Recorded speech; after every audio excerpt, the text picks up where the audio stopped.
In part one, we talked about recognizing when you've lost your spark. Now we're going to focus on getting it back. How to build small, sustainable practices that can restore your strength, clarity, and joy so you can model true balance and fulfillment for your family. Stay tuned.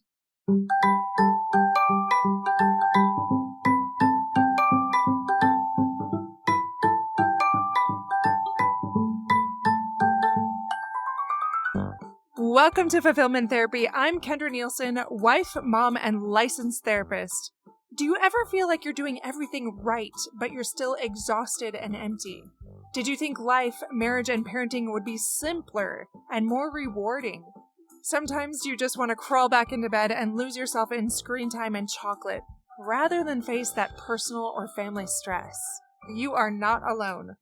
This podcast helps you break free of the rat race and build a richer, more meaningful life, flourishing incrementally and realistically, improving your mental health and wellness, and living with deeper purpose beyond the mundane, no matter where you are in life's journey.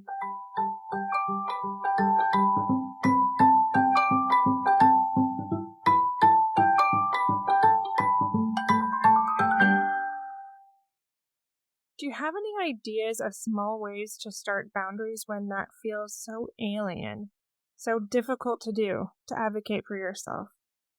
I think the best way is always to go quiet, to turn all the noise off, all the people that give you good advice, all the people that are well-meaning, we know them all, our best friends that always have an opinion too, but go quiet. Get away from the internet. Get away from the noise of your friends and your family and the well-meaning people in your life. And get away from social media. Because everybody has their own story. And I believe that everybody needs to be treated as the individual. We can get inspired by that help. But I feel we need to look inward and just sit, as the Buddhists say, uncomfortable for a while. You may sit there and say, I have no clue. That's okay.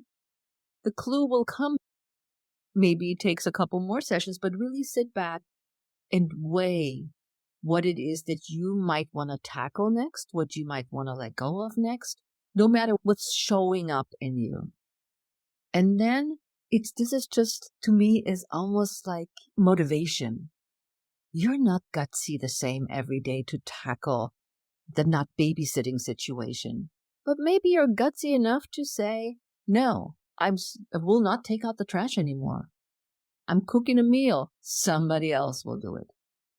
So that you pick something, that's just like with motivation, not every day is a great workout day.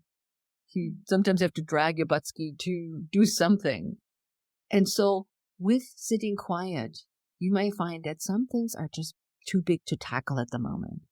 Pick something that you feel is manageable and is the least threatening for you at that point, and see what comes up. I appreciate you speaking to that. I swear every year I learn this message a little bit more. There's more that I silence instead of add to things, and it brings me so much clarity and peace. And I know that clients have said similar things. That reminds me of another client that was really struggling to know what it is she wanted to do, like trying to find her own spark or what those next steps could be. And for her, I was just listening for a while, and then I finally said something like, I think you do know more than you think you do.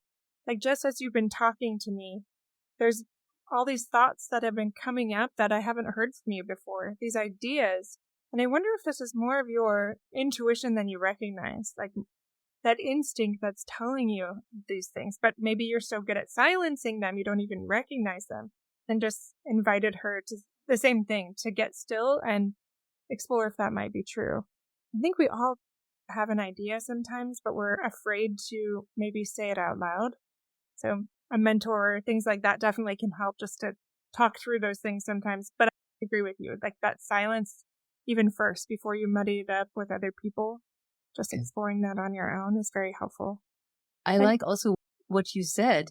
I listened to her. Somebody actually listening to what's coming out of your mouth that you may just think of, I just want to throw it all out just so I'm not alone in my head. And I think women are doing this unconsciously. I don't know what you think, that we're just getting all the stuff out And we don't even hear ourselves saying it, but we're saying it. And if we have somebody like you listening and saying, wait a minute, did you just hear what you just told me?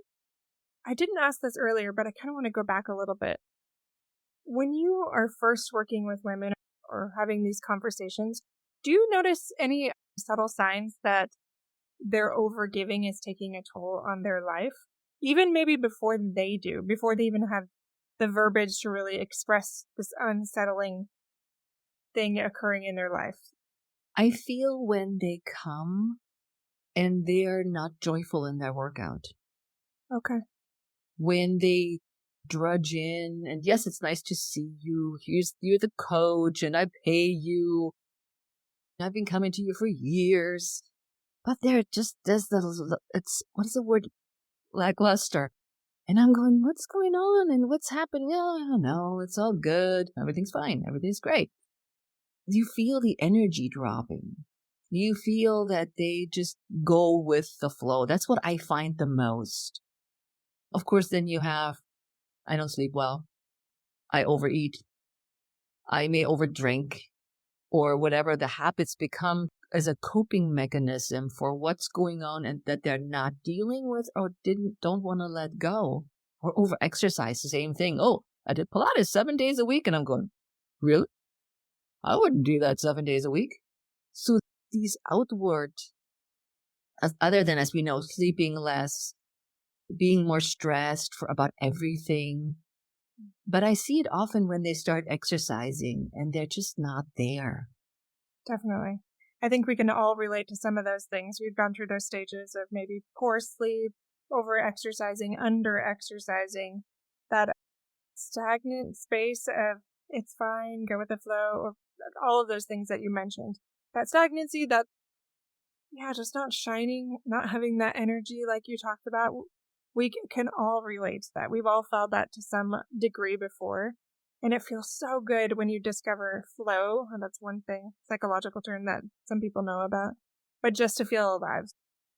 I've mentioned before some of my things that I tried to add in more to spark up my life is pickleball. Love pickleball too.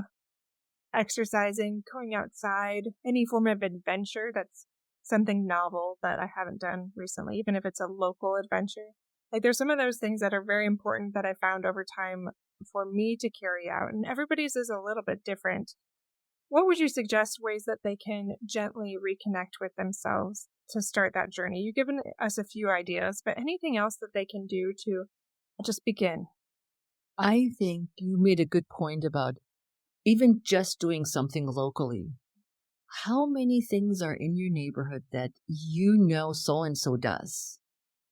I just recently started to being an usher at the Shakespeare Theater here in Washington, D.C. I saw a friend of mine do this. So you volunteer your time. You go at the designated time to usher, meaning letting people in the door. You give them brochures. You check them in, whatever or take their coats, depending on what your job is. But you volunteer your time at a theater and you spend a little bit more time, but you don't pay anything and you get to see a beautiful show. Yeah. My friend just did that. And I said, you always at the Shakespeare Theater. How'd you get there? And she said, here's the email. Sign up for a show. And then if you are one of the 12 ushers usually for that show, then you get a job and you get to watch the show. So I've done it now twice. I've never thought of doing that. Look in my neighborhood. I can walk out the door, go to the metro, take the red line to DC, get off, walk 2 minutes, and I'm at the Shakespeare Theater. And I'm meeting all these new people that are also ushers. And I love to talk to everybody. Or if you're not a talker, if you're more private, there's always a talker that will talk with you. And then all the people that come to the show are excited. I have not met one person who's grumpy. They're excited about the show, and then they come and they bring their friends and their wives and whoever they bring, or they come by themselves. And it's so enriching. Just as an example, look locally. What is there that doesn't take a lot of time investment? It doesn't take a hardcore volunteer opportunity. There you show up every week. So I have signed up for 2 so far for this year. And I have one more where I'm on the wait list. I don't know if I will have another one the next several months or not, but I did 2 and I loved it. And there's something you can share with somebody else. And I find too, the adventures we take, suddenly there's a conversation. You have something that you found super exciting. And whether it's you're helping out in the soup kitchen or it doesn't matter, just see what's out there. Everybody needs help for something. And I want to also add that don't think you have to be a martyr and now go to do the hardest hardcore activity. But look what's going on in your neighborhood that you find joyful. I appreciate you saying that. You don't have to be a martyr. Sometimes we overdo it or underdo it, usually overdo it, in just simple ways that we can do that through volunteer or other things. It doesn't have to be huge. I do the huge things sometimes, like recently took a trip to Europe and spent 3 weeks there. That was huge. That was lovely. Another thing that my husband and I did, I was like, I just need to get out. I need something. So I found this little mining town that was just like so small, basically a ghost town, and it's supposed to be haunted, all of these things. I was like, that sounds like an adventure. Let's go stay there. So we did that just for something out of the ordinary and more exploring and things like that. But something crazy. I like your example. You went by yourself for 3 weeks. Yeah. How scary is that? Yeah. So many women don't want to even go out for dinner by themselves. You don't need a partner, but if you plan it well, and the planning part is also part of the fun. Where do I go? Where do I stay? What do I want to see? And there's so much joy everywhere with doing these activities too. Definitely. Yeah, just getting outside of that comfort zone just a little bit. I also wanted to talk to you a little bit about movement. That's a big part of your life, and that's something that gets increasingly more difficult as we age. I've noticed this shift recently where my body's not responding as much as it once was, and it's getting frustrating, some of those things. And I know you see that probably varying degrees in the ages that you work with. Tell me a little bit about movement and how we can get unstuck in that way too, and any insights that you might have where we can nurture ourselves instead of punishing ourselves. Yeah, there's so many facets that we can look at from this. And like you said, from different age groups as well. When I think of exercise, when I was in my 30s and I was marathon running, then I went to ultra marathon, 50-mile distances, I clearly punished my body. I was like, I want that race. This is what I want. I don't care if my knee hurts. I don't care if I have to get up at 4 a.m. and drag all day. I will do it. This is what I want. Which is okay if you know the consequences of your actions. As I got older, I started to learn to read the signals of my body more. When it says, hey, Heike, you need recovery. You need a rest day. Let's just not do anything today. It's okay not to do anything and give yourself permission to not do anything or do something less intense. I think it's also driven by social media that we should be the person who's doing the pull-up. We should be the person who does whatever. And we all age differently. We all have different aches and pains as we get older, or that just pop up. Or when you think about menopause, I remember the days when I was part of the trail running group and I had to get up at 5 on the weekends and I hadn't slept all night. I couldn't. I just physically couldn't. And my husband would go and I said, I just need 3 hours. I need more sleep. And I slept 3 or 4 hours. And then I went for a shorter run. And that worked out too. It didn't blow the whole workout routine. And I think the more we understand how our hormones ebb and flow, how we change over the years physically, that the conversation about I want to lose belly fat has become so, in my mind, so redundant.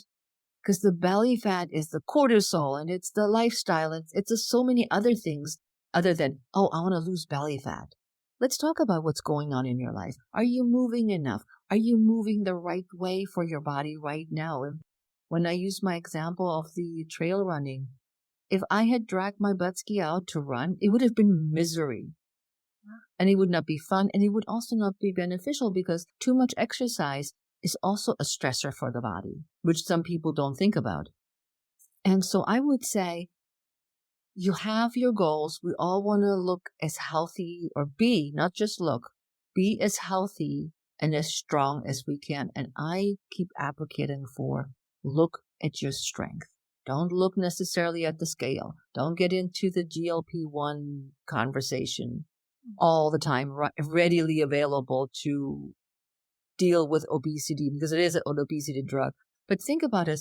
What is good for me today and what moves my needle forward, not necessarily by a body image, not necessarily by a scale, not necessarily by how good I am tracking my food, but what is it that makes the difference to me now to have more energy, to have more strength?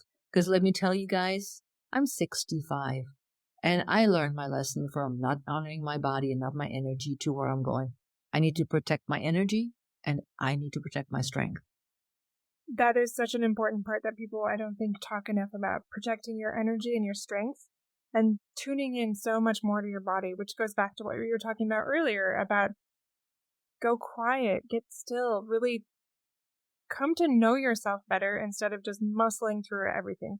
I feel like as parents and women especially, like that is what we are so good at, is muscling through the hard stuff, which can be very beautiful in some ways. And in other ways, it really comes at a cost. Like you talk about those consequences. And it shows up differently for all of us. Like maybe it's in the form of health problems. Maybe it's overwhelm, anxiety, depression, just this lack of joy, fulfillment that we're talking about. Like we're seeing this in all of our lives in one degree or another if we're not being mindful about it. So I think as I age more and more, I focus on that, the body, somatic work, all of these things that help me remember, okay, where am I feeling it right now? Okay, it's in my shoulders.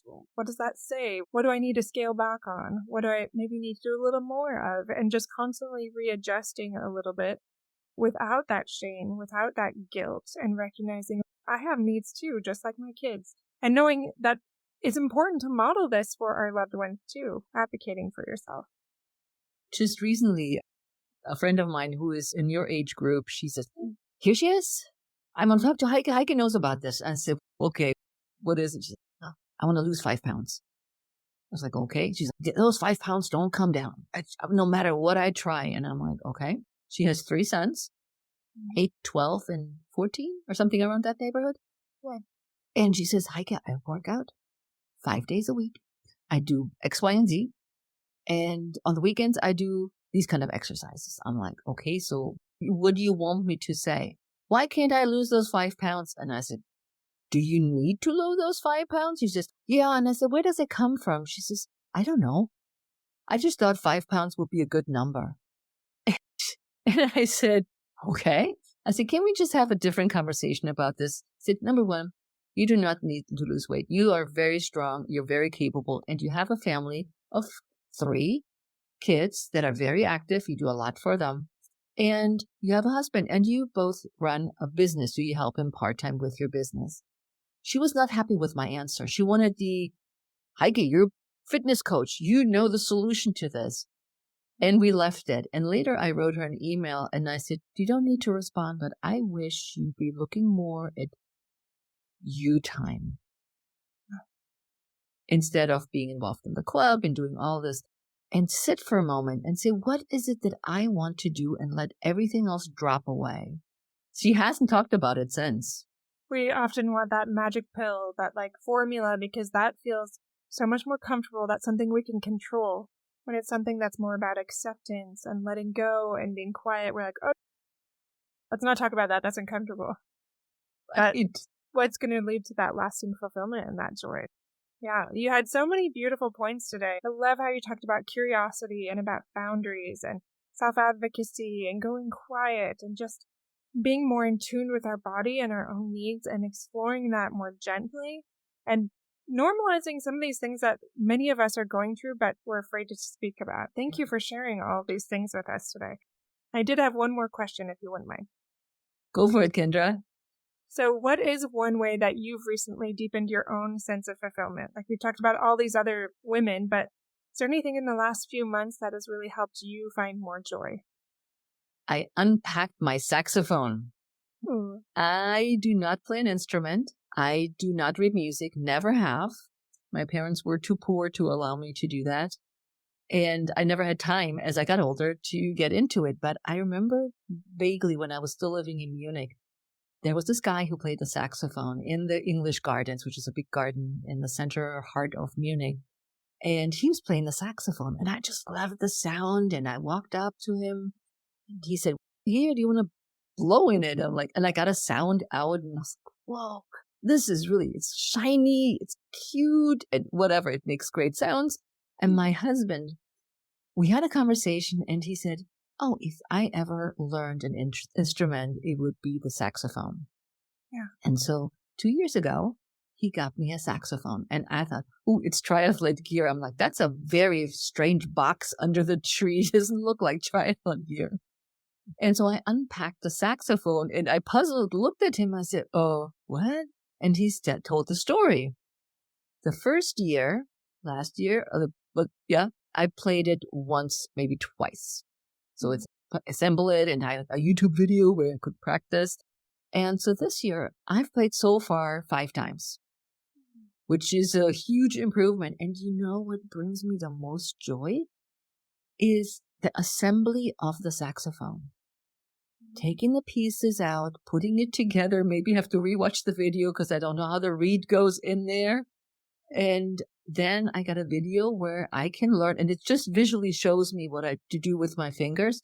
My goal is at some point, I hope this year, to play the Pink Panther theme. Oh, nice. So this is my latest and greatest. I'm like, I just, once I noticed that I love putting it together and then clean it when I'm done. And then I put it back in this little box and this container. It just brings me so much joy. That's such a beautiful example of a simple thing that we can do. No matter what stage we're in, developing new hobbies, it doesn't have to be like super all in crazy. It can be just exploring that. Or even like for you, it's like Zen in the art of motorcycle maintenance. Like it's even just the aspect of taking it apart, putting it together can be very therapeutic for you, very beautiful. I love that. Just a great example of how it doesn't have to be something big. And I know not everybody is watching this right now on YouTube, but some people are listening to it. So those that are watching can see that there's a scan code and there's your book they can see. But for those that are listening, where can we find your book? Where can we find more information about you? You can find more information about me all over social media. I'm everywhere. And it's under my name, Heike, HeikeYates. Or you just put in Pursue Your Spark, my book. You can find it everywhere too. But if you want to purchase either the soft cover or the ebook or the audiobook, you can buy it on Amazon, Barnes and Nobles. And if you go to my website, I have the same as with the QR code that you guys see here. If you see the video, it will lead you to Ingram Spark, where I publish my book through them. And you can buy it there too, or anywhere you buy books, literally. Oh, wonderful. Okay. We'll definitely put that in the show notes as well if they want to see that there. But I appreciate you coming on the show today, Heike. It was such a great conversation, and I know it's going to really help a lot of listeners as they're feeling a little stuck themselves. So thank you so much. It was my pleasure, Kendra. Thank you. I hope today's episode gave you that gentle nudge to honor your own needs right alongside the people you love. To keep growing, check out our courses on fulfillmenttherapy.org. Whether you want to start an online business or improve your mental health and wellness, we have all 6 courses there. And you can also check out our socials at Fulfillment Therapy on Instagram and Facebook. And don't forget to sign up for our weekly emails for free tools that support your mental health and wellness journey. We're so grateful for all that you do to support the show. We'll see you back here next Monday with a new episode.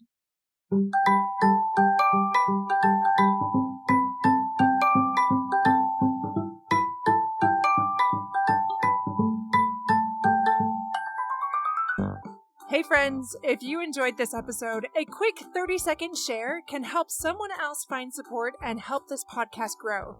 Leaving a review on Apple Podcasts boosts visibility and keeps the show alive. Your simple acts make a big difference. I'll see you back here each week for more life-changing episodes.